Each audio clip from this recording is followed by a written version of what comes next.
In this session, let us learn about Matplotlib Pyplot. Most of the Matplotlib utilities lies under the Pyplot submodule and are usually imported under the PLT alias. Import matplotlib.pyplot as PLT. Now the Pyplot package can be referred to as PLT. Say example, draw a line in a diagram for position 0, 0 to position 6, 2, 5, 0. See, by executing this code, the result returns this. Second example, see, you will learn more about drawing plotting in next chapters. Second example, by executing this code, the result returns this. You will learn more about drawing plotting in the next chapters.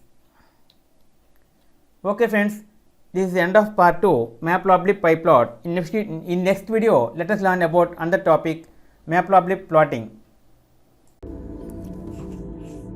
If you like our program, please like, subscribe and press bell icon for our next part video updates. Thank you friends. Meet you in next video. All the best.